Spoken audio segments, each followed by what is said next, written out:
নিজের গলাটা ছাড়তে হবে। এটা আমার কাছে খুব আনন্দের যে তোমরা আমাকে চিঠি করেছিলে যে এই প্রতিবাদে তোমরা সামিল হতে চাও। আমরা সরকারি চাকরি করি যারা, আমাদের অনেক সময় অনেক বাধ্যবাধকতা থাকে বাবা। ওই যে পুলিশরা আজকে তোমাদের সাহায্য করলেন, আমরা গত কাল পর্যন্ত 3 বার চিঠি করেছি। এটা ওদের দোষ নয়, কিন্তু ওই পোশাকটার কিছু নিয়ম আছে, তাই তারা দিতে পারছিলেন না। কিন্তু দেখো আজকে যে ওরা চলে এসেছে, ওই পোশাকটার নিচে যে মনুষ্যত্বটা আছে তার টানে ওরা আজকে এসেছেন, কিন্তু অফিসিয়ালি কোনো পারমিশন আমরা পাইনি। আর আমরাও ঠিক করেছিলাম যদি ঢুকতেই হয় জেলে, তাহলে আমরা রাস্তায় বেরিয়েই ঢুকবো, এই ঘরে বসে আমরা থাকবো না। সেই কারণে হয়তো তোমাদের আলাদা করে আর মেসেজ দেওয়া সম্ভব ছিল না। দরকারও নেই, সবকিছু সোশ্যাল মিডিয়াকে টেনে নিয়ে করতে হবে তা নয়।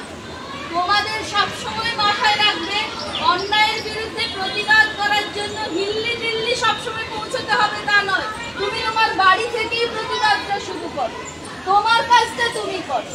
আর এটা কখনো হতে পারে না যে সমাজ তৈরি হয়নি বলে। আমি আজকেই পড়ছিলাম, মেয়েদের বলা হচ্ছে রাত্রে ডিউটি কমিয়ে দেবে। আসলে এটা একটা পলিসি, মেয়েদের কাজ থেকে সরিয়ে দাও, ওদের ঘরে বসাও। হ্যাঁ, এগুলো একটা পরাধীনতা।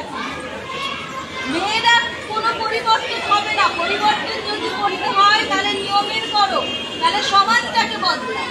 মেয়েদের জন্য আলাদা করে রাত্রে ডিউটি থাকবে না, ওরা কাজ করতে পারবে না। ওদের আমরা জানি হয়তো কত হসপিটালে কত আয়ার কাজ করে গরিব মানুষ, তারা রাত্রেই করে, দিনের বেলা হয়তো অন্য কোথাও করে। কারণ তারা যে ওখানে কাজ করে তাদেরকেও কিন্তু টাকা পাঠাতে হয়, তাদেরকে ওখানে বসে আছে একটা গ্যাং, সেখানে তারা যদি 500 টাকা যদি কোনো রোগীর আত্মীয় দেয়, তাহলে সেখান থেকে 250 টাকা যায় ওই গ্যাংয়ের কাছে, আর 250 টাকা ওই মেয়েটি পায়। তাই তাকে দিনের বেলা কোথাও না কোথাও কাজ করতে হয়, আর সে রাত্রে তার শরীর নিংড়ে সে ওই রাত্রি জেগে কাজটা করছে তার সন্তানের মুখে দুমুঠো ভাত দেওয়ার জন্য। তাই এটা কোনো পলিসি হতে পারে না যে মেয়েরা ধর্ষিত হবে না, তোমরা ঘরের ভেতরে থেকে যাও। তাহলে এরপর ঘরের ভেতরে ঢোকাবে, তারপর সিন্ধুকের ভেতরে ঢোকাবে, তারপরে হয়তো কোনো চেম্বারের মধ্যে ঢুকিয়ে বলবে মেয়েরা তোমরা মরো। এটা হতে পারে না। আমরা কোনো সরকারি বিরোধিতা করছি না, কোনো এখানে রাজনৈতিক বক্তৃতা দিতে আসিনি। শুধু তোমাদের জানাতে এসেছি নিজেদের অধিকারের জন্য অন্য যে কোনো ভিকটিমের পাশে দাঁড়াও, নালে তুমি তোমার অধিকার কোনোদিনও খুঁজে পাবে না, এটা মনে রাখবে। আজ সত্যিই আমরা খুব গর্বিত তোমাদের শিক্ষিকা হতে পেরে, যে তোমরা এটা রিয়েলাইজ করেছো। তোমাদের এখনো 18 বছর হয়নি। আমাকে অনেকে বলছিলেন 18 বছর হয়নি, ওরা ডিসিশন নিচ্ছে। যদি রাষ্ট্র ভেঙে পড়ে তাহলে 18-এর নিচে সেই ডিসিশন নিতে হবে।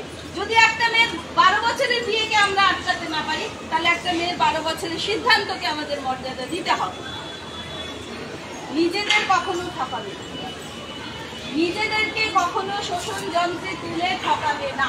এবং তোমার মতো একটা মেয়ে, সে যাই করুক না কেন, যেই হোক না কেন, তোমার যদি শত্রুপক্ষ পুরো উল্টো দিকেও দাঁড়িয়ে থাকে, তার প্রতি যখন ইনজাস্টিস হবে তখন অবশ্যই রাস্তায় নামবে।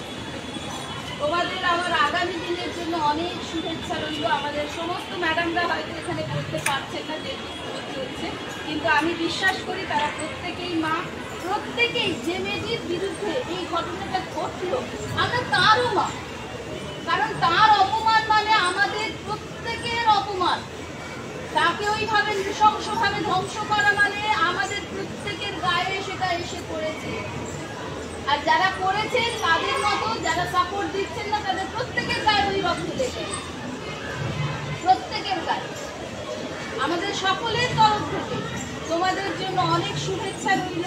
আমরা 1 মিনিট যে ভিকটিম তোমরা সবাই জানো, তার নাম প্রকাশ আমরা করবো না, কিন্তু সে আমাদেরই ঘরে, সে আমার মেয়ে, ওনার মেয়ে, ওনার মেয়ে, সবার মেয়ে, তোমাদের বোন, তোমাদের দিদি, সবার।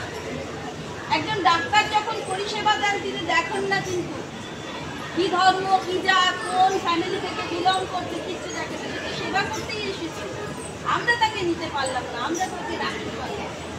আমরা তার জন্য 1 মিনিট নীরবতা পালন করব, তারপর